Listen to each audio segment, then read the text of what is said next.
স্বৈরাচারী হাসিনা শুধু খুনি ছিল না, শুধু জালেমি ছিল না, চরম পর্যায়ের সেই ইসলাম বিদ্বেষী, কোরআন বিদ্বেষী, আলেম বিদ্বেষী ছিল। আফসোস এবং পরিতাপের সাথে আমাদের বলতে হচ্ছে, এই স্টেজে বসে ওদের ধূসরেরা শুধুমাত্র শেখ হাসিনা আল্লাহর ওলি আর বঙ্গবন্ধু ছিল কোনো একজন নবী, এটা বলা বাদ রেখে বাকি এমন কোনো প্রশংসা নাই যে তারা করে নাই। মসজিদ বানিয়েছে, এই বানিয়েছে, সেই বানিয়েছে, নানা কথা জোরপূর্বক এ জাতিকে গিলাবার চেষ্টা করা হতো। কিন্তু আমি আজকে কোরআন খুলে আপনাদেরকে এমন একটা ইনফরমেশন দেব কোরআনের আয়াত থেকে, আমি সেই আয়াতটাই তিলাওয়াত করেছি আপনাদের সামনে। আমি প্রমাণ করে দেব ইসলামের প্রতি শেখ হাসিনার সবচেয়ে ভয়ঙ্কর ক্ষোভ ছিল। তার এক নাম্বার প্রমাণ লক্ষ্য করেন, দেশ স্বাধীন হওয়ার পর থেকে এই স্বৈরাচারী যতবার ক্ষমতায় এসেছে, সর্বশেষ 16 বছর, এর আগেও ছিল ক্ষমতায়, যতবার এসেছে দাড়িকে তারা অপমান করেছে, টুপিকে তারা অপমান করেছে, হিজাবকে অপমান করেছে। 1996 সালে ক্ষমতা এসে কুত্তার মাথায় তারা টুপি পরিয়ে দিয়েছিল। ইসলাম বিরোধী এখনো কোনো কর্মকাণ্ড নাই যে ওরা করে নাই। ওরা এই দেশের আলেমদেরকে রাষ্ট্রের শত্রু বানিয়েছিল। দেশের শ্রদ্ধাভাজন সম্মানিত বরেণ্য আলেমদেরকে গরুর রশি লাগিয়ে, হ্যান্ডকাপ পরিয়ে, বুলেট প্রুফ জ্যাকেট পরিয়ে, হাত ডান্ডা বেরি 2 পায়ে পরিয়ে, মাথার মধ্যে হেলমেট পরিয়ে যখন আদালতে তোলা হতো, যখন কোমরে রশি বাঁধায় দৃশ্যগুলো আমরা দেখতাম, কিংবা নিজেরাও যখন হাতের মধ্যে, আমার নিজের হাতেও যখন পড়িয়েছে, আমার খুব আফসোস হতো আর মনে মনে ভাবতাম, এই না আমরা 90 থেকে 95% মুসলিম দেশে বসবাস করি। 90 থেকে 95% মুসলিম অধ্যুষিত এই বাংলাদেশে সবচেয়ে বেশি নির্যাতিত হয়েছে মুসলমানেরা, চিল্লাই বলতে হবে, ঠিক কিনা? বৌদ্ধরা ধর্মীয় স্বাধীনতা ভোগ করেছে, খ্রিস্টানেরা ভোগ করেছে, রাম বামেরা ভোগ করেছে, মুশরিকরা ভোগ করেছে। কলেজের মাঠে মাঠে রাষ্ট্রীয়ভাবে পূজা অনুষ্ঠান করা হয়েছে। বিশ্ববিদ্যালয়ের ছাত্র এবং ছাত্রীরা যেন বাধ্যতামূলকভাবে পূজা অনুষ্ঠানে থাকে, নোটিশ বোর্ড টানিয়ে দেওয়া হয়েছে। পক্ষান্তরে ওই একই মাঠে যখন কোরআনে কারিমের আয়োজন করা হতো, সেখানে 144 ধারা তারা জারি করে দিত। ছোট্ট একটা এক্সাম্পল নেন, গাজীপুরের রাজবাড়ী জেলা ঈদগাহ ময়দান, এই ঈদগাহ ময়দানে কি না হয়, এখানে কি না হয়, খেলা থেকে শুরু করে, মেলা থেকে শুরু করে, নাচ গান থেকে শুরু করে, কনসার্ট থেকে শুরু করে, রাজনৈতিক মঞ্চ থেকে শুরু করে সব এখানে হয়। এমনকি আউল বাউল ফাউল ভণ্ডদের প্রোগ্রামও সেখানে হয়। কিন্তু খতমে নবুওয়াত সম্মেলন ওলামায়ে কেরাম করতে চেয়েছিলেন, গোটা গাজীপুরের সমস্ত আলেমরা সিদ্ধান্ত নিয়েছিলেন রাজবাড়ী মাঠে সেটা হবে, কিন্তু সেটা রাজবাড়ীর মাঠে করতে দেওয়া হয় নাই। সর্বশেষ চান্দনা হাই স্কুল মাঠে সেটাকে আনতে হয়েছে। আমি শুধু আপনাদেরকে কয়েকটা এক্সাম্পল দিচ্ছি, তাদের মধ্যে ইসলাম বিদ্বেষ কোন পর্যায়ে ছিল। খতমে নবুওয়াত, আমার নবী শেষ নবী, কাদিয়ানীরা কাফের, এই ব্যাপারে সর্বত্র মুসলিমরা একমত থাকার পরেও এমন একটি ঐক্যবদ্ধ সিদ্ধান্তের প্রোগ্রামকেও তারা বানচাল করে দিয়ে চান্দনা স্কুল ময়দানে করে দিয়েছিল, রাজবাড়ীর মাঠে তারা করতে দেয় নাই। আপনারা আন্দাজ করতে পারেন, ওরা রাজনৈতিক প্রোগ্রাম করবে, ডিস্টার্ব হয় না, ঝামেলা হয় না, কিন্তু আমরা কোরআনের মাহফিল করলেই তারা সেখানে নাশকতার গন্ধ খোঁজা শুরু করে দেয়। এই অজুহাতে মাহফিল সেখানে বন্ধ করে দেওয়া হয়েছে। তারা যে কতটা ইসলাম বিদ্বেষী ছিল, আলেমদের প্রতি তাদের কত ক্ষোভ ছিল। দেশের শ্রেষ্ঠ আলেমদেরকে কারাগারে নেওয়ার পরে তাদের পুতুল ধর্মমন্ত্রী জাতীয় সংসদে দাঁড়িয়ে বলেছে, কোনো হক্কানি আলেমকে গ্রেফতার করা হয় নাই। যাদেরকে গ্রেফতার করেছে তারা সব ধর্ম ব্যবসায়ী। চিল্লায় কোন নাউজুবিল্লাহ। এভাবেই ধরাকে সলাজ্ঞান করে ক্ষমতার অপব্যবহার করে জাতির শ্রেষ্ঠ সন্তান আলেমদেরকে ধর্ম ব্যবসায়ী, মৌলবাদ, জঙ্গিবাদ, তালেবান, রাজাকার, আলবদর, আলসাম, রাষ্ট্রদ্রোহী ইত্যাদি বানিয়ে জাতির সামনে সব সময় হেয় প্রতিপন্ন করে রেখে দিয়েছে। স্বৈরাচারী হাসিনার ব্যাপারে তাদের লেসপেন্সারেরা বলতো যে আশেপাশের লোকেরা একটু খারাপ, কিন্তু হাসিনা খুব তাহাজ্জুদের নামাজ পড়ে। বলতো কিনা বলেন তো, একটু আওয়াজ দেন না আপনারা, নাকি এখনো আপনাদের ভয় আছে? যাদের ভয় আছে মেহেরবানি করে ওঠেন, কথা বলতে হবে, ঠিক কিনা বলেন? আমি তো জেল খাটা লোক, আমি তো 4-5টা মামলার আসামি। কি অপরাধ ছিল আমার? মাহফিল স্টেজ থেকে ধরে নিয়ে যাচ্ছে, জিজ্ঞেস করলাম অপরাধটা কিন্তু বলবেন, ভাই কিচ্ছু জানি না, সব উপরের নির্দেশ। পরের দিন আদালতে উঠানো হলো, মামলার ফাইলের মধ্যে লেখা আছে আমার পকেটে নাকি 16টা ককটেল পাইছে।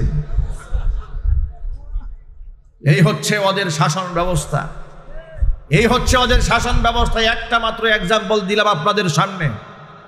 ওরা আমার কোনাবাড়ির কয়েকটা মাহফিল বন্ধ করে দিয়েছে, ওরা আমার কাশিমপুর ফুটবল মাঠের মাহফিল বন্ধ করে দিয়েছে, ওরা আমার কোনাবাড়ি হাই স্কুল মাঠে প্রোগ্রাম বন্ধ করে দিয়েছে, ওরা আমার এনটিকেসির সামনে মাহফিল বন্ধ করে দিয়েছে, ওরা পাম্পের অপোজিটের মাহফিল বন্ধ করে দিয়েছে, শফিপুর আন্দারমানিক মাদ্রাসার মাহফিল একদিন আগে গিয়ে বলে দিয়েছে মাদানী সাহেব যেন স্টেজে উঠতে না পারে। এভাবে আমার সমস্ত মাহফিলগুলো তারা বানচাল করে দিয়েছিল। কেন? আমার অপরাধটা কি? আমার অপরাধ হচ্ছে ওরা যে ইসলাম বিরোধী কর্মকাণ্ড করে কোরআন সুন্নাহ সামনে রেখে ওদের সব গুমর আমি মাহফিলে ফাঁস করে দিই। এই ছিল অপরাধ, কথা বলতে হবে, ঠিক কিনা বলেন? ওরা যে ইসলাম বিরোধী কর্মকাণ্ড করতে, একটা এক্সাম্পল আমি আপনাদেরকে দেই কোরআন থেকে। দেখুন, ওদের ভাষায় তাহাজ্জুদ গুজারি, আমাদের ভাষায় হচ্ছে চরম পর্যায়ে ইসলাম বিদ্বেষী, রক্তখেকু একটি মানসিক বিকারগ্রস্ত স্বৈরাচারী জালেম শেখ হাসিনা।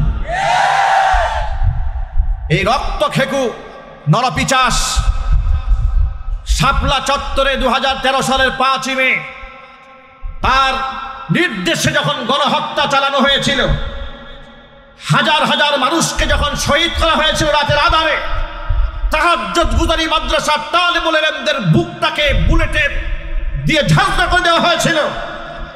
সে জাতীয় সংসদে দাঁড়িয়ে বলেছিল হেফাজতের লোকদেরকে একটা গুলির ঘটনা ঘটে নাই, গায়ের মধ্যে রং মেখে তারা অভিনয় করেছিল। বলে নাই? আলেমরা জবাব দেন না, বলে নাই? এর মানে হচ্ছে সে শহীদদের রক্তের সাথেও তামাশা করেছে। কথা বলতে হবে, ঠিক কিনা বলেন? তার মধ্যে আলেমদের প্রতি এবং ইসলামের প্রতি কত ক্ষোভ ছিল তার আরেকটা প্রমাণ দেই। কোরআন মাজিদ আমার সামনে, আমি সূরা আহজাবের 59 নম্বর আয়াত আপনাদের সামনে তেলাওয়াত করেছি। আমি এই আয়াত থেকে আপনাদেরকে প্রমাণ দেব তার মধ্যে ইসলামের অ্যালার্জি কত ভয়ঙ্কর ছিল। সে একটি সাংবাদিক সম্মেলনে বলেছে এদেশের মুসলিম মেয়েরা যে বুরকা পরে, হাত মোজা পা মোজা পরে, হাত মোজা পা মোজা পরা বুরকাওয়ালি হিজাবধারী নারীদেরকে সে বলেছে জীবন্ত ট্রেন্ড হয়ে ঘুরে বেড়াতে কোনো মানে নাই। সে তাবু বলে, জীবন্ত তাবু হয়ে ঘুরে বেড়ানো, এমন কথা বলে ইসলামের পবিত্র এই পোশাকের প্রতি সে বিদ্বেষ প্রমাণ করেছে, সে কোরআনের আয়াতকে অস্বীকার করেছে। আমি আপনাদের সামনে আল্লাহর কোরআন থেকে প্রমাণ দিতে চাই, স্বৈরাচারী হাসিনা আল্লাহ পাকের কোরআনের আয়াতকে কিভাবে অবজ্ঞা করেছে, তুচ্ছ-তাচ্ছিল্য করেছে, ব্যঙ্গ করেছে।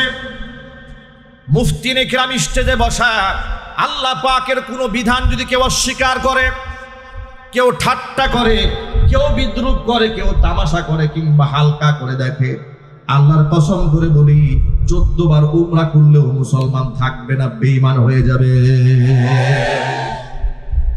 আল্লাহ রাব্বুল আলামিন কোরআন মাজিদের মধ্যে ঘোষণা করেছেন, আমার নবী ইয়া আইয়ুহান নাবিয়্যু কুল লিআজওয়াজিকা ওয়া বানাতিকা ওয়া নিসাইল মুমিনিনা ইউদনিনা আলাইহিন্না মিন জালাবিবিহিন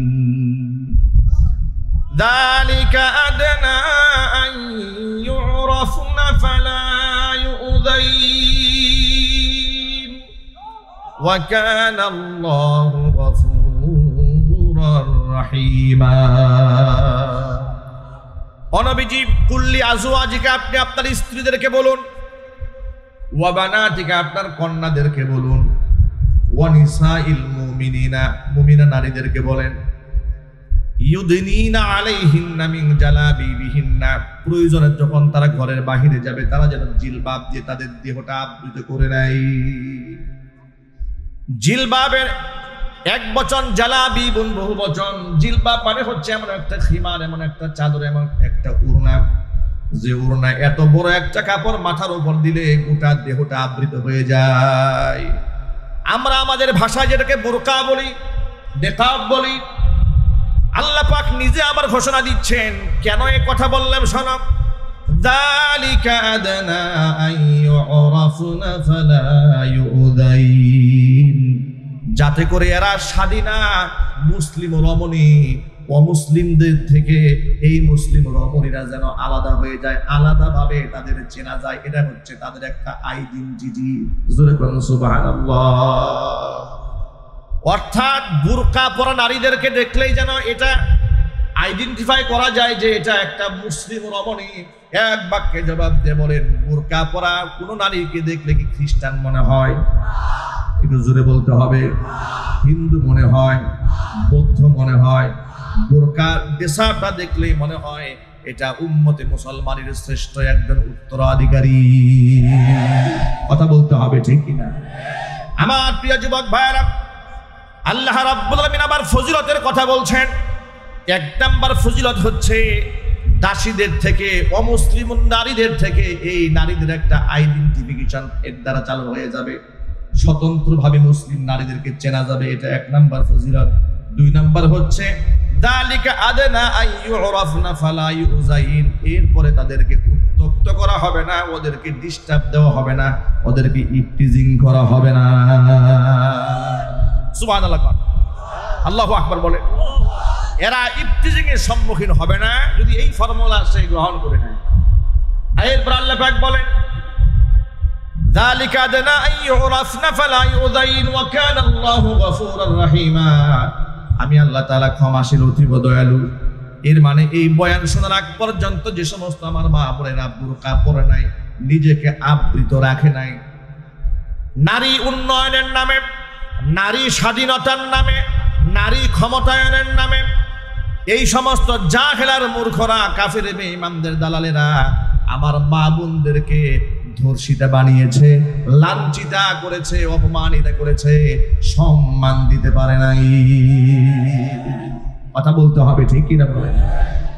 আশ্চর্যের ব্যাপার দেখেন, যে নিকাবের কথা, বোরকার কথা, হিজাবের কথা হুকুম করলেন স্বয়ং আল্লাহ রাব্বুল আলামিন।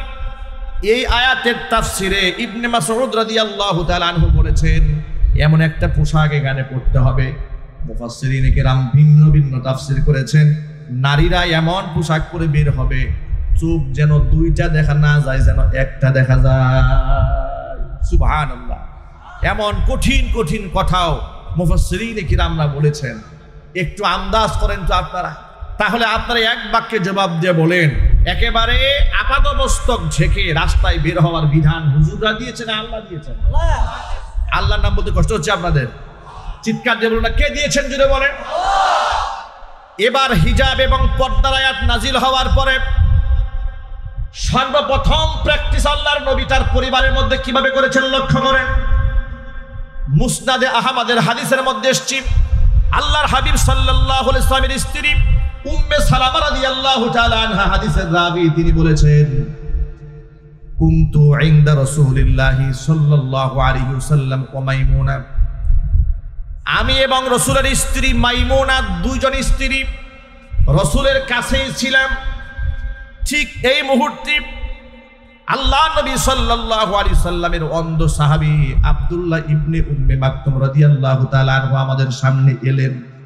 ফাদাখালা আলাইহি, হুজুরের সামনে এসে হাজির হয়ে গেলেন। আর এই ঘটনা ঘটেছে পর্দার আয়াত নাজিল হওয়ার পরে, ওয়াদালিকা বা'দা আন আমারনা বিল হিজাব।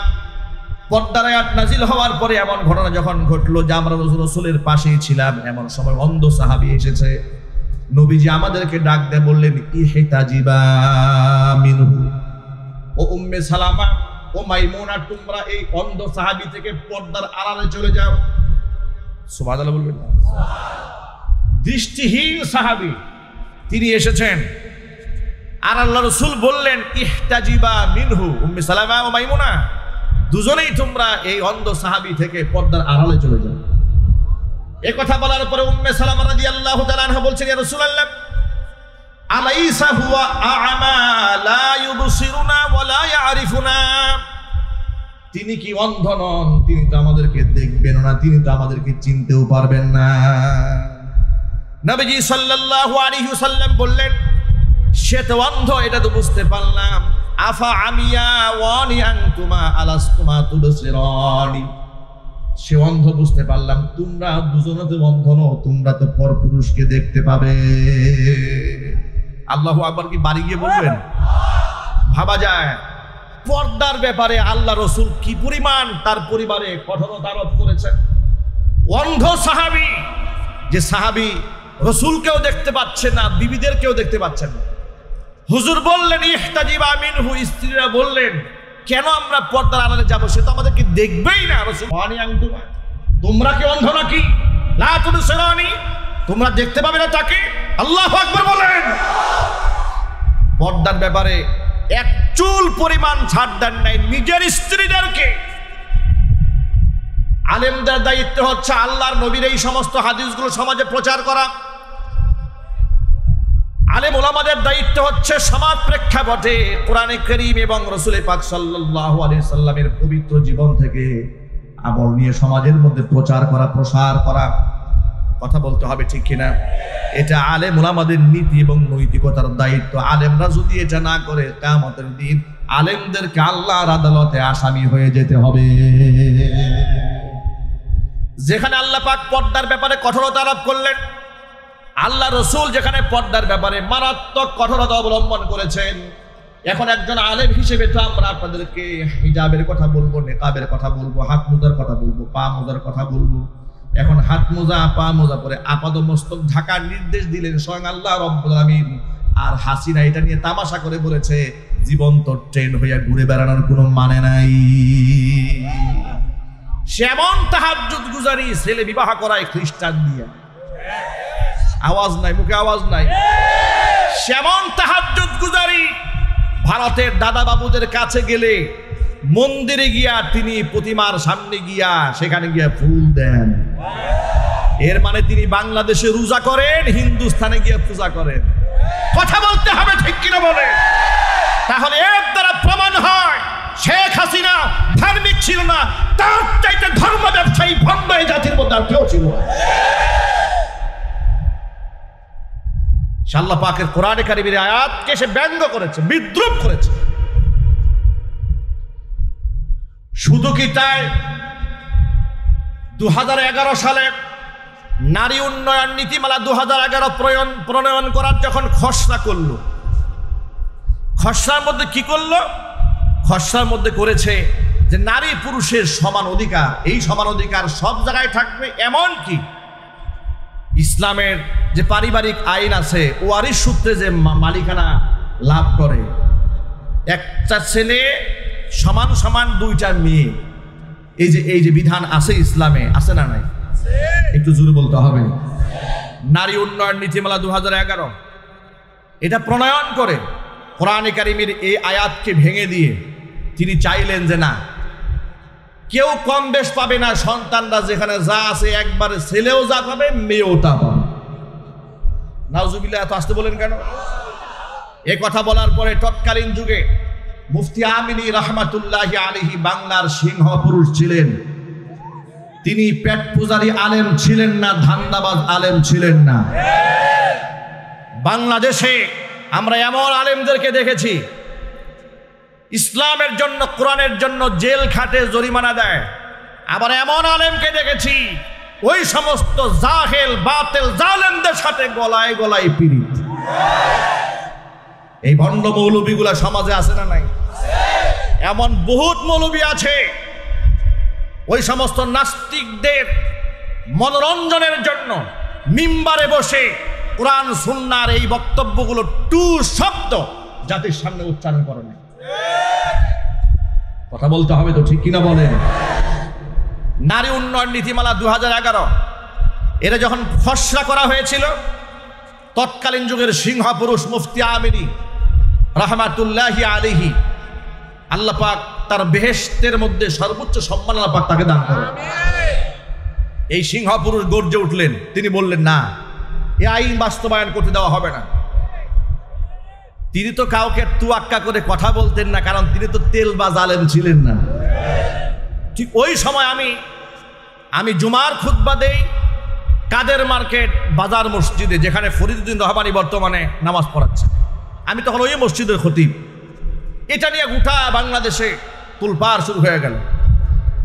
মুফতি আমিনী রাহমাতুল্লাহি আলাইহি তখন বললেন কোরআন শরীফের আয়াত দিয়া যে আল্লাহ রাব্বুল আলামিন সূরা নিসার 11 নম্বর আয়াতে বলেছেন, ইউসিকুমুল্লাহু ফি আওলাদিকুম লিযযাকারি মিসলু হাযযিল উনসায়াইন।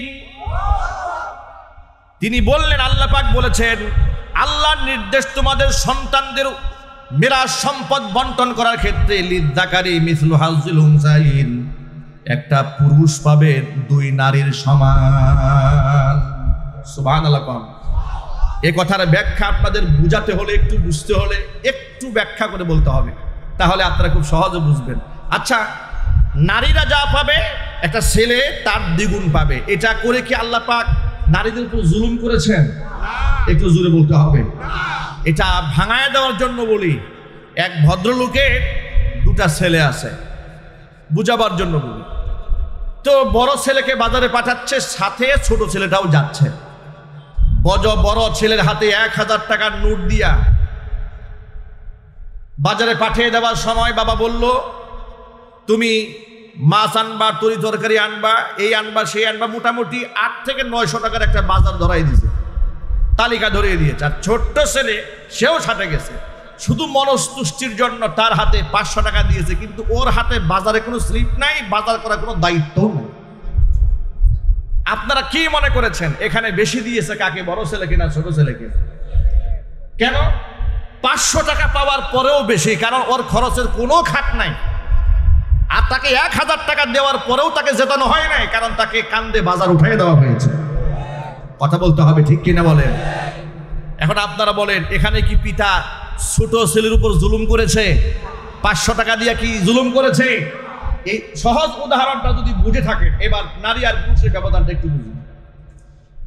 ইসলামী শরীয়তে একটা পুরুষ যখন সে বালেগ হয়ে যায়, পিতার উপর তার কোনো দায়িত্ব থাকে না। একটা ছেলে যখন বালেগ হয়ে যায়, তার উপর তার বাবার কিংবা মায়ের দায়িত্ব, ফরজ দায়িত্ব থাকে না, যে তাকে খাওয়াতে হবে, পড়াতে হবে, ভরণ পোষণ দিতে হবে। ফরজ দায়িত্বের হুকুম রহিত হয়ে যায়। এবার সে নিজের দায়িত্ব নিজের কাঁধে 1 নাম্বার দেখে লক্ষ্য করেন।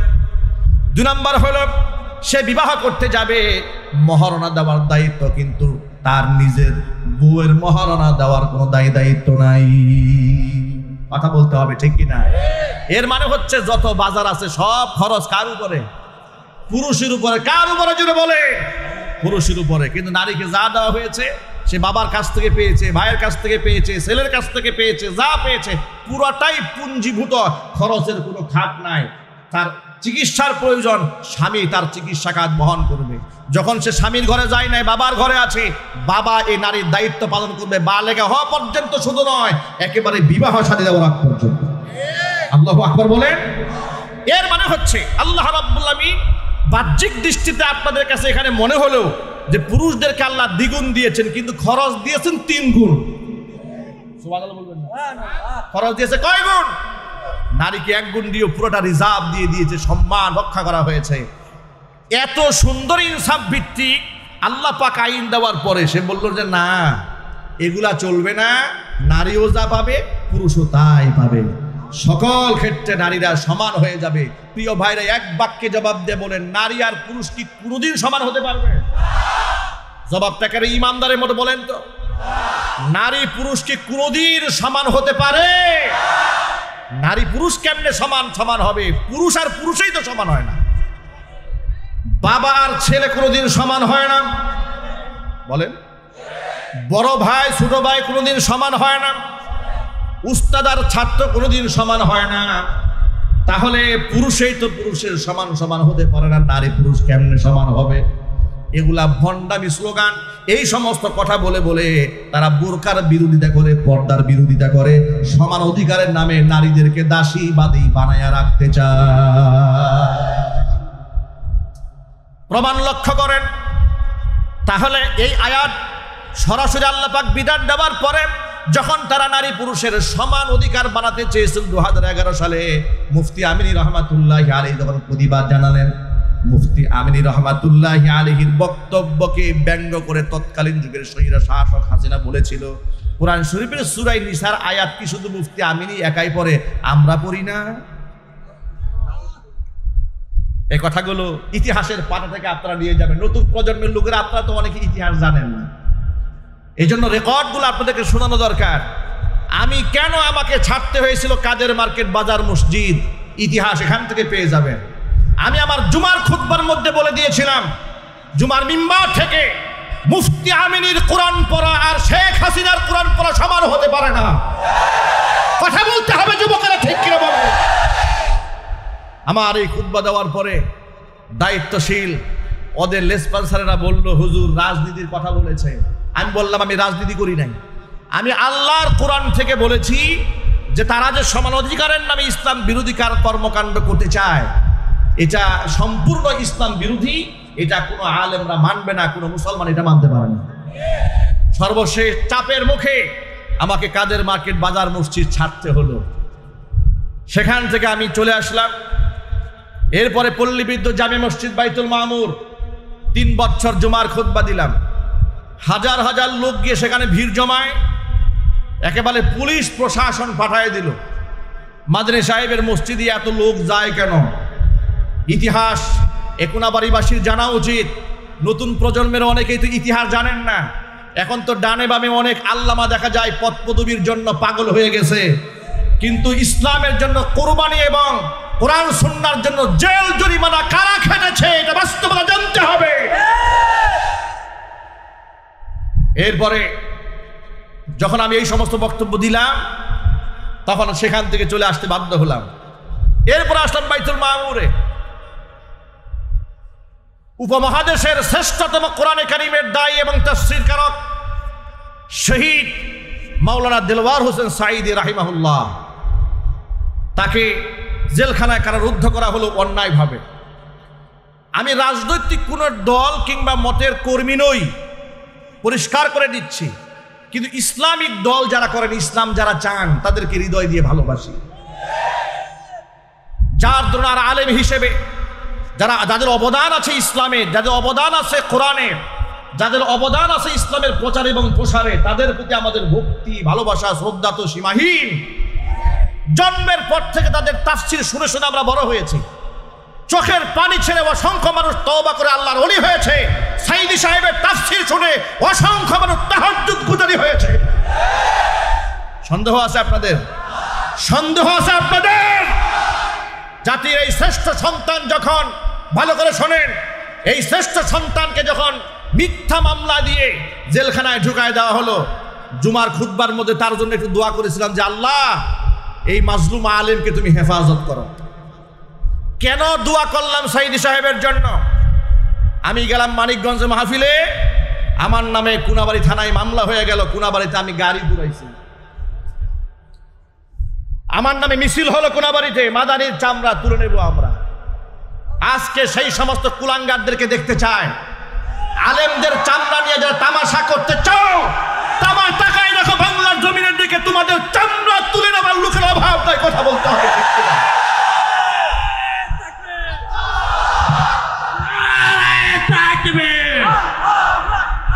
ইসলামের দুশমনেরা, আরে গোলামের দুশমনেরা,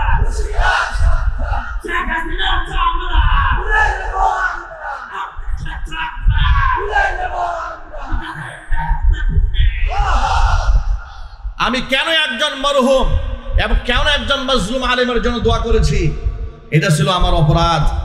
এই ভর মজলিসে আলেমদের সামনে দিয়ে সাক্ষ্য রেখে বলছি, রাজনৈতিক দলের নেতা কিংবা কর্মী আমি ছিলাম না, আজও নই, কিন্তু ইসলামিক দল যারা করে হৃদয় দিয়ে ভালোবাসি হিতাকাঙ্ক্ষী তাদের। কারণ আমরাও চাই এদেশে ইসলাম দিয়ে সংসদ চলুক, বিচার ফয়সালা কোরআন দিয়ে হোক। এটা আপনারা চান না? কারা কারা চান? দুহাত দেখতে চায়।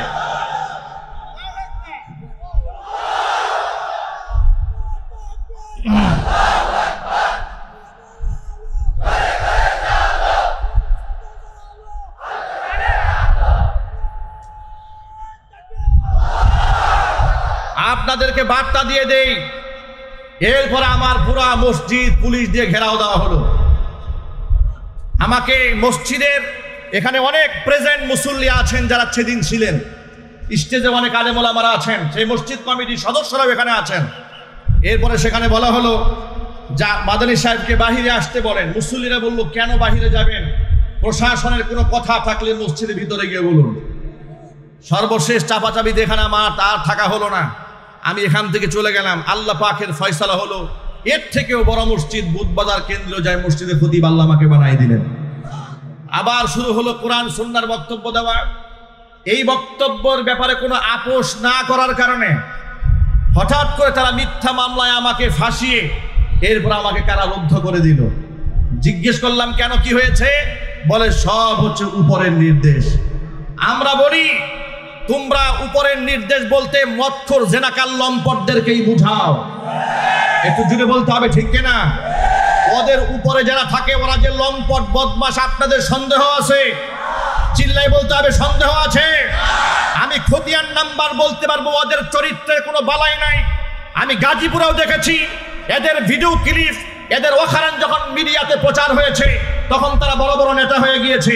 মনে রাখবা, তোমরা মৎখর জেনাকাল লম্পটদের কথায় যদি উপরের মহলের নির্দেশ বলে জমিনের মধ্যে জুলুম করতে পারো, তাহলে এর থেকে উপরে আল্লাহর নির্দেশে ফাঁসির মঞ্চে উঠতে রাজি আছি, বাতিলের সামনে আপোষ করতে রাজি নই।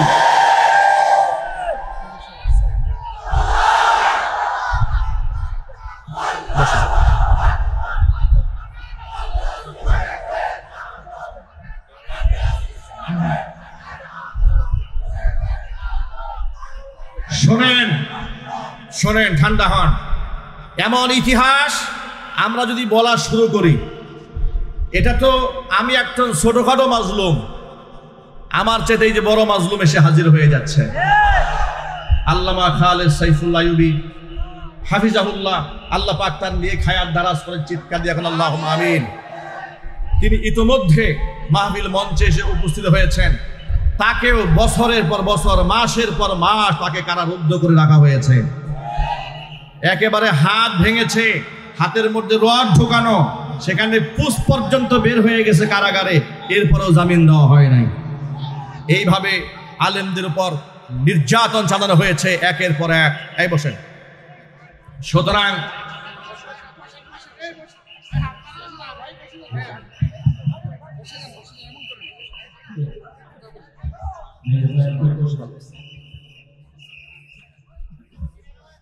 বসেন, বসে পড়েন।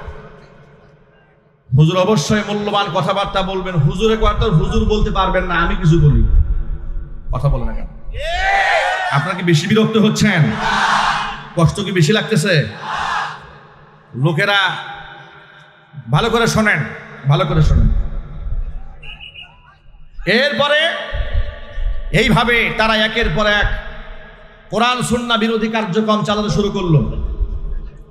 আলেম ওলামাদের ব্ল্যাক লিস্ট তৈরি করলো গোটা বাংলাদেশে।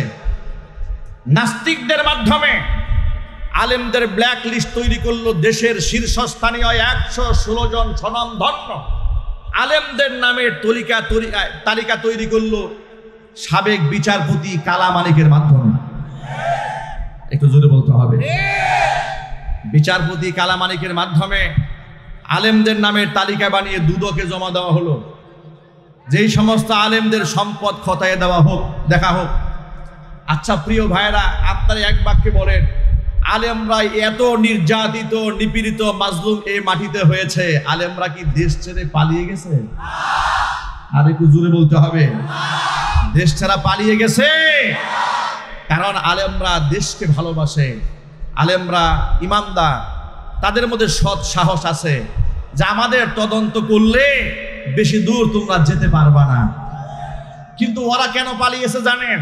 ওরা এই জন্য পালাচ্ছে, ওরা জানে ওরা এক একজনে এই পরিমাণ অপরাধ করেছে। আমি কিছুদিন আগে ফেসবুকে এক স্ট্যাটাসে বলেছি যে এই স্বৈরাচারী হাসিনা যে অপরাধ করেছে, যে পরিমাণ পাপ সে করেছে এবং তার সহযোগীরা করেছে, পৃথিবীর সমস্ত বিচারক এবং সমস্ত আদালত মিলেও যদি তার সেই পাপের প্রায়শ্চিত্ত দেওয়ার জন্য সবচেয়ে কঠিন রায় মৃত্যুদণ্ডও দেয়, সেই মৃত্যুদণ্ডও হবে হাসিনার কৃত অপরাধের তুলনায় একেবারে হালকা শাস্তি।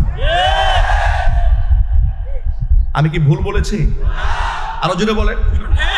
পৃথিবীর সব বিচারকরা মিলে যদি শেখ হাসিনা তাকে যদি একেবারে ইনসাফপূর্ণ একটা রায়ও দেয়, একবারে সঠিক বিচার করাও যদিও করে, একেবারে মৃত্যুদণ্ডও যদি দিয়ে দেয়, ওর যে পাপ করেছে সেই পাপের প্রায়শ্চিত্ত হবে না। কেন হবে না আপনাদেরকে সহজে বোঝায় বলি। আচ্ছা, একটা মানুষ হত্যা করলে আপনি তারে হত্যা করলেন, সমান সমান হয়ে গেল। শেখ হাসিনা কি একটা মানুষ মেরেছে? একটু জোরে বলতে হবে। তাহলে এই হাজার মানুষ মারার বিনিময়ে একটা জান আপনি হাসিনা নিলেন, তো আপনার কেমনে ইনসাফ হইল? গেল একটা। আয়না ঘরে রেখে ফিরাউন এবং নমরুদ যা করে না, এই শেখ হাসিনা তা করেছে। মানুষ কেমন পাশবিক নির্যাতন করেছে। এক একজনের বক্তব্য শুনলে, যাদের সাথে রক্তের কোনো কানেকশন নাই, শুধু কথা শুনলেই চোখ থেকে অঝরে পানি ঝরতে থাকে। আয়না ঘরে রেখে লা ইয়ামুতু ওয়া লা ইয়াহইয়া, জাহান্নামের মতো না, এরা না বাঁচবে না মরবে। এদেরকে মারাও হয় না, বাঁচিয়েও রাখা হয় না, এমন নিদারুণ কষ্ট দিয়েছে। এই পাপের শাস্তি আপনি কেমনে দেবেন? যে ইলিয়াস আলীর কথা আপনারা শুনেছেন, গুম করেছে, খুন করেছে, সেই ব্যক্তির আত্মীয় স্বজনকে ডেকে আবার তার স্ত্রীর সাথে গলায় গুলি ধরে কান্নাকাটি করে। এত বড় অভিনেত্রী গোটা জাতির সাথে সারা জীবন তসবিহ নিয়ে হিজাব পরেছে, তামাশা করেছে, নাটক করেছে। কোরআন কারীমের ময়দানগুলোকে তারা কলঙ্কিত করে ছেড়ে দিয়েছিল। একে জামাত, একে শিবির, এ তালেবান, এ জঙ্গি, এ রাজাকার, এ আলবদর, এক একজনকে শায়েস্তা করার জন্য এক একটা হাতিয়ার তারা গ্রহণ করেছিল। আল্লাহ পাকের লানত ওদের উপরে এমন ভাবে বর্ষিত হয়েছে, মরহুম সাইদি রাহিমাহুল্লাহর সেই কথাটাই মনে পড়ে, সময় আসবে এমন ইঁদুরের গর্ত পাবে না পালাবার জন্য। তাই হয়েছে, ওরা ইঁদুরের গর্ত পায়নি পালাবার জন্য। কথা বলে মুসলমান, ঠিক কিনা বলে? সুতরাং আপনাদেরকে অভয় দিয়ে বলি, কোরআনের ময়দান আল্লাহ পাক আমাদের জন্য ওপেন করেছেন। যতদিন এই পৃথিবী থাকবে, জমিন থাকবে, কোরআনের ময়দান উন্মুক্ত থাকবে, ইনশাআল্লাহ বলেন। কোন জালেম যদি এই ময়দান নিয়ে ষড়যন্ত্র চালাতে চায়, বৈষম্য বিরোধী ছাত্র আন্দোলনের ছাত্র সমাজ থেকে শুরু করে সাধারণ জনতা যেভাবে রাজপথে ঝাঁপিয়ে পড়েছিল, আলেমরা মাদ্রাসার ছাত্র যেমন ভাবে জীবন দিয়েছিল, আবারও জীবনের ঝুঁকি নিয়ে সেই জালেমকে শায়েস্তা করার জন্য প্রস্তুত থাকতে হবে। আপনারা কি রাজি আছেন? কারা কারা রাজি আছেন? দু হাত দেখতে চাই।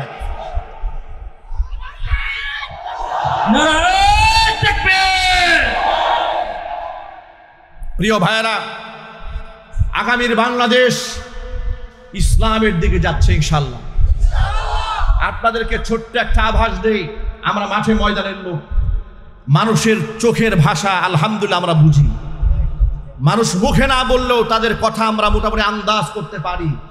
টেকনাফ থেকে তেতুলিয়া, রূপসা থেকে পাকুড়িয়া পর্যন্ত দৌড়ে এদেশের মানুষের হৃদয়ের ভাষা যতটুকু বুঝতে সক্ষম হয়েছি, তারা এই দেশে আর কোনো তন্ত্র মন্ত্র দেখতে চাচ্ছে না। তারা এখন খেলাফত দেখতে চাচ্ছে। এ কোরআনের রাজ এ মাটির মধ্যে তারা দেখতে চাচ্ছে। চাঁদাবাজ যাবে, চাঁদাবাজ আসবে, মাস্তান যাবে, মাস্তান আসবে। এই ধরনের শাসন ব্যবস্থা এই দেশের মানুষ আর দেখতে চায় না। আর কোনো জেনাকার লম্পটের পেছনে দেশের মানুষ দৌড়াবে না, কোনো সুদখোরের পেছনে দৌড়াবে না, ঘুষখোরের পেছনে দৌড়াবে না। যারা ফ্যাক্টরি দখল করে, হল দখল করে, টেন্ডারবাজি করে, চাঁদাবাজি করে, এদের পিছনে মুসলমান আর দৌড়াবে না। আলেমদের নেতৃত্বে আল্লাহর কোরআনের রাজ কায়েম করতে প্রস্তুত কারা কারা আছেন